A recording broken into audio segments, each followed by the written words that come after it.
See, when you look at the Nets with Kyrie and without, I mean, they kind of look like, the way they played more last year in ball movement stuff without him. Is that a fair assessment? Well, I guess I haven't really watched any tape of them with them lately. So what I do see from them now, who they are, is yeah, they're pretty good ball movement. They know where the ball's going when they need buckets. They got some primary guys. They got a lot of shooting out there. You know, they got a big who screens and rolls hard to the rim and gets his share at the basket and plays hard. And yeah, they're playing very, very well right now. Dinwiddie seems to have stepped in and done a nice job leading them. He's good screen roll. He moves the ball. He's long. He's athletic. How do you kind of handle that? Yeah, he's a heck of a player. I mean, he really is. He's a baller, man. He can score the ball, and he's got tremendous confidence and swag out there, handles, and you know, he's one of those guys that every time he shoots it, he expects it to go in, and he just keeps getting better and better, you know, and he's really been a huge factor for their success lately. Pascal the other day after the game said that you guys weren't playing with enough, or haven't been playing with enough energy as a team over the last few games. Do you agree? And what do you guys need to do to get back to who you guys have been for most of the season? Yeah, I would agree with that, Josh, a little bit. I think, you know, when you're thinking about who are you, what's your identity as a team, you know, I think one thing we've always, you know, tried to be is a super hard playing team, right? We usually come with an attitude of we're going to really guard you and get up the floor and play with some pace and all those kind of things.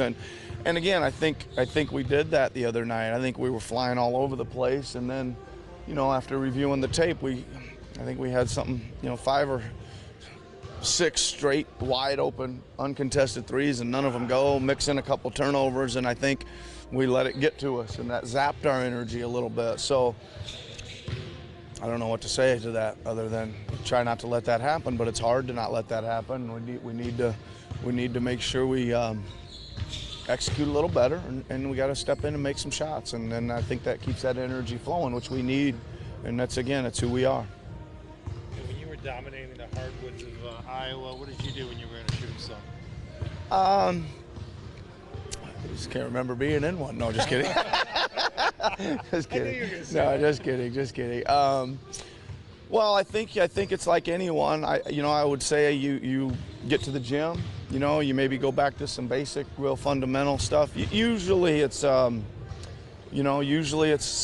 something very minor, technically, right? And it usually has to do with your release, and you go back in there really, really close to the basket and shoot a bunch of shots that are coming off your hand the same way every time, and just try to regroove those mechanics. Nothing more mysterious or eccentric?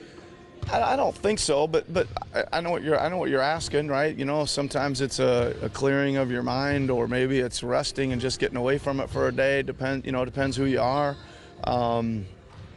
Maybe it's wearing a certain pair of socks. The last game you shot really well in, or, you know, whatever it does to trigger you back to the next time I vault up, it's going in. You know, and I think that's, you know, you always hear me say it's hands, feet, and between your ears if you want to shoot well. And between the ears is probably the biggest one. Did Fred go through practice today? He did. He tried to get through practice today. He's be a game time decision tomorrow. See how it reacts today and all that kind of stuff. But we think we'll list him as doubtful, and we'll wait till game time tomorrow to see if he's ready to go. But there's a chance. That it? All right. Thanks, Nick. Pleasure.